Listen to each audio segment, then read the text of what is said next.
I'm deeply honored and privileged to be here today to deliver a keynote on Professor Jayalath's book, HEIRS TEMPERED, an autobiography. I met Professor Jayalath not long ago during an official work that we did together in the construction field. But our brief encounters imprinted our relationship as a concrete and strong one within this short period of time. But I never expected such an honorary invitation from him until he talked to me a few weeks back to discuss this matter. I'm still wondering why he decided to invite me to deliver this talk on his autobiography. But there should be a rationale behind this invitation. But this reason is not openly discussed or shared yet. So I warmly accepted his invitation. First and foremost, I would like to say that I am not sure whether I am competent enough to talk about his discipline, because he is coming from the science background. He is a renowned professor of quantity survey and he is coming from the diverse field of architecture, construction field, and so on. However, I am coming from the field of humanities and social sciences and also performing arts. So, the difficulty that I face here is to explore the world of scientists through the lens of a dramatist or a performing artist. In a way, some may think that it is impossible. I also feel a bit anxious about what I am going to do today. However, the challenge has already been given. So I will begin in this way. Professor Jayalath's book is an autobiography, a memoir of his life and work. But this book is a larger compilation of ideas, thoughts, and materials that he has gathered over decades of his experience and his journey through the field of quantity survey, university teaching, research, consultancy, collaborations, mentoring, social engagements, struggles, and politics. As you immerse into the 300 pages long book, you realize that this person has many facets. A man of science, a man of letters, and a man of politics. So my challenge is how to comprehend such a vast array of disciplines and activisms to capture in a single talk and provoke and provide a fair assessment. However, given the vast challenge I have as a keynote speaker, what I am trying to do here is a humble attempt to extricate the essence of his life and work. But I must say that my talk will not fully do the justice to Professor Jayalath's work. The future generations of his disciples and colleagues will do the rest. I would like to begin with one of my favorite philosophies, phenomenology. Phenomenology explores the essence of phenomena from the perspective of the experiencer. Phenomenology as a philosophy germinated in Germany in early 19th century, or a little earlier. And Martin Heidegger is one of the key philosophers in this philosophical enterprise. Heidegger's influence widespread in Europe, and his thinking and writing influenced many in France, including, as he mentioned, Jean-Paul Sartre, Simone de Beauvoir, and most importantly, Maurice Merleau-Ponty. He is not much famous in our academia. So, as an actor and an artist, I am interested in phenomenology, as it provides a philosophical basis for the actor, the artist, to understand his work, or the mode of being and existence. It further provides a way of understanding the experience of the actor or the artist from her own perspective. As academics working in the field of creative arts and exploring research activities in our artistic interventions, Phenomenology provides an important platform, a methodology and theoretical basis for us to bring forward the personal and subjective experience to the fore. Especially in various sciences, the key assumption of doing research is that it should be conducted in an objective manner, avoiding the influence of researchers' intervention in the research process. This assumption comes from the positivist standpoint that, quote, a knowable reality exists independently of the research process, and this reality consists of knowable truth which can be observed, measured and controlled via the objective means employed by the neutral researchers, unquote. Here, as you can see, the word neutral is paramount because it signifies that the researcher is impartial and objectively conduct the research. Hence, the word mama, I is the prohibited word in research. In our academic writing, we are allowed and taught to write, we observe, we analyze, etc. If someone writes, I believe, I feel, I observe, or I analyze, our academia does not allow that person to use the first person singular narrative in research. Phenomenology revolutionized this Western stance of epistemology, the correlation between subject-object dichotomy. Phenomenology allows us to bring forward our own experience as valid and credentialed data, even in the research context. My statement here will provoke many academics in the audience today. The researcher's objectivity is always being challenged in the research arena of the world. We do not have time to argue or discuss this matter further, as our task is something else today here. However, in our artistic research, practice-led research, practice-based research, practice-oriented research, we allow our students to write from the first-person singular narrative, I.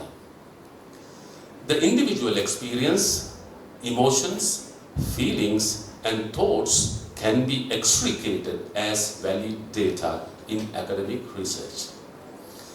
Professor Chandana Jayalath's narrative, HEIRS TEMPERED, tells a series of stories about his life and his work and his relationship with his environment, people, and the society. The author uses this particular I to narrate his story. It is the first-person singular narrative which attracts our attention and provides an immersive experience to live in the moment of the narrator. Why is it so important for someone to immerse into another person's narrative? What are the things that we can learn from those narratives? Are these narratives purely personal or public? If it is so, then what is the importance of reading such a personal narrative? If you search in Google Scholar, you will see that Professor Jayalath has written more than 100 journal articles published in peer-reviewed and international renowned indexed journals. In those academic writing, his narrative style and perspective is largely positivist. If it is a reflection of the academic, it is the reflection of the academic inheritance that we all receive from our university research culture. But today, however, he offers us a different kind of narrative, a story, an autobiography through which he recounts his life and work. For me, two distinct modes of writing emerge here. One is academic, grounded in scholarly inquiry. The other is creative, aesthetic, reflective, and deeply personal and emotional narrative. Between these two modes, which can be considered more scientific, which is more effective in laying claim to the truth, as he said, truth, in the truth claim. Is it academic writing or creative writing. Moreover, can this particular sense of selfhood truly emerge within the convention of academic discourse? In contrast, throughout this book of more than 300 pages, we encounter the person himself, the lived human being, and here he shares experiences, reflections, and encounters, weaving a deeper and more compelling narrative not only about his own life, but also about the many individuals with whom he has engaged throughout his personal and professional journey. So, I drew phenomenology in the first place because it is vital for us to understand the importance of this biographical narrative. A lay person in the society would understand such autobiographical essay as a personal and private narrative, which could only be important for that particular person or to a few persons around him. But what I am going to show is how such autobiographical narratives could be not confined to the personal world, but are a reflection, a thick description, or an engagement with the world. Phenomenologically, we call it intersubjectivity. A little complex word, intersubjectivity. 𝗕𝗘𝗥𝗦, an author, argues that autobiography is an art which bears the phenomenological implications and the insights shared in the common social context. The art of autobiography. The narrator practices reflections as an act of consciousness to grasp the meanings of her lived experience. Unquote. What does this mean? If you go back to the book, HEIRS TEMPERED, the narrator explores various experiences through reflective writing to tell and share experiences of his life and work with the reader. This is not merely an act of reflection. This reflection is also an act of consciousness, a way of bringing the consciousness to the fore. This shared consciousness experience is a lived experience of the writer. As Taufik further explains, there are key elements which can be identified in those reflections and conscious revealing writing practice. First, it is a reflection. Secondly, it is intersubjective. And thirdly, it is lived experience, or in another word, it is the reflection of the life world, one word. It's a German word translated into English in phenomenology, life world. The term life world is developed by Edmund Husserl, a philosopher in Germany. The meaning derived from this term is that before we understand our world through abstract and rational means as scientists or scholars, we experience our engagement with the world in a subjective manner. Subjective manner. Not rational, but subjective manner. Whether you are a scientist or an artist, our engagement with the world is pre-reflective, pre-personal, and pre-lingual. වචනවලට පෙන්නන්නත් බෑ. ඒ තරමට අපේ පුද්ගල ආත්මය සම්බන්ධයි මේ සත්තාවත් එක්ක. ඒකයි අපි කියන්නේ it's pre-reflective or reflect කරන්නත් කලින් and pre-personal අපේ personal එකටත් කලින් and අපේ language එකටත් කලින් මේ ඔක්කොම ඊට පස්සේ language අරවම මේවා. So do you need time? 5 more minutes, 10 minutes? Yeah. Yes. So, yeah, I will try to, that is the main key argument that I want to share with you. The importance of this autobiographical writing, and it is just not just merely a personal narrative, but it is intersubjective, interpersonal, and it is embedded in the world. in a different manner. So, autobiographical narrative are inherently autoethnographic. It is also autoethnography. අපි ඉගෙන ගන්න ethnographic research කියලා. මේ තියෙන්නේ ethnographic research එක. Autoethnography.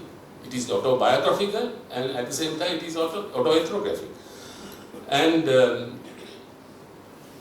let me take a small section from this biography and from Professor's writing. He says, this autobiography, therefore, is not just about one life. It is about a generation, children of freedom education, witness of war, beneficiaries of peace, and travelers through two technological ages. Along the way, I have met unforgettable individuals, mentors, comrades, colleagues, and challenges, each shaping my path in some way. Their influence, along with the lessons of history, form the soul of this book. So this proves that it is not just mere narrative, autobiographical, but it is autoethnographic as well. So,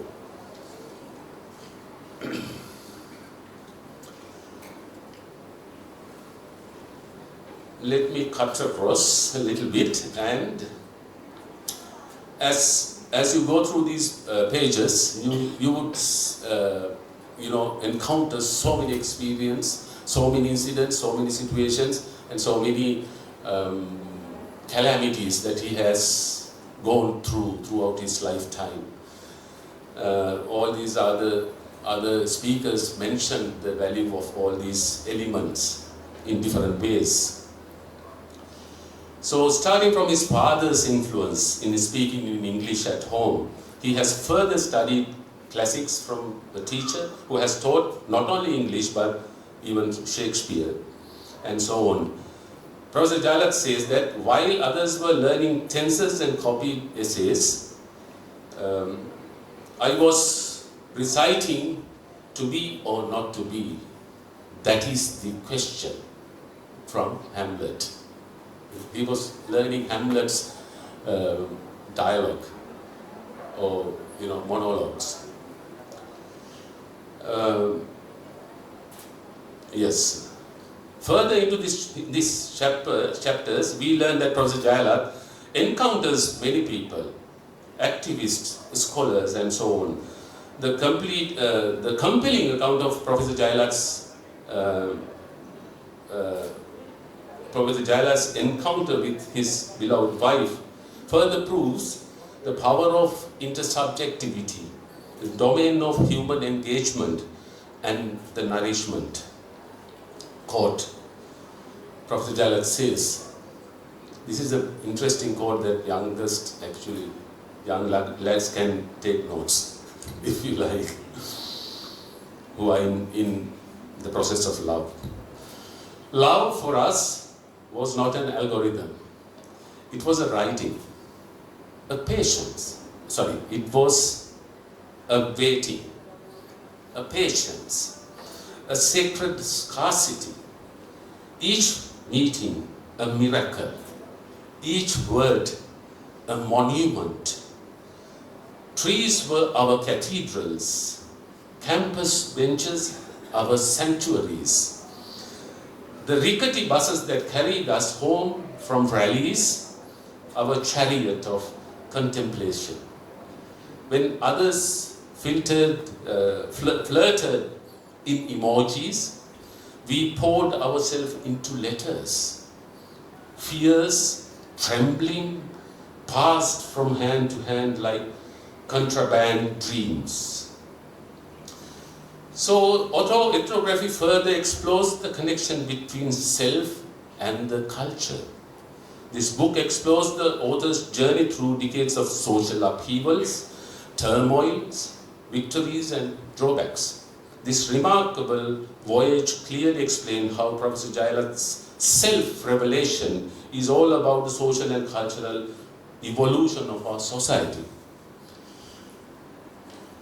So, Professor Jayalath's book offers us a vast array of experiences that a Sri Lankan man has gone through his lifetime. Beginning as a university student, joining the army and serving during the brutal war, working in the construction field, being an administrator, working in the university sector as a professor, being a political activist seeking transformation in the society, and also writing, reflecting and sharing his knowledge and expertise. This biography offers us a wealth of materials to think through how one could live a worthy life and serve the nation. Before I conclude, in Nelson Mandela's Long Walk to Freedom, his autobiography, he finishes in this manner, quote, "I have walked that long road to freedom. I have tried not to falter. I have made missteps along the way, but I have discovered the secret that after climbing a great hill, one only finds that there are many more hills to climb." Professor Jayalath concludes his biography this way: "The road ahead will not be easy. Crises, pressures, and temptations will test your courage and resolve. But if you lead with empathy, patience, and ethical clarity, you will not merely govern, you will transform the nation. Remember, the work is never truly finished. It is ongoing, evolving, and enriched by each generation that contributes with vision, care, and dedication." Thank you so much.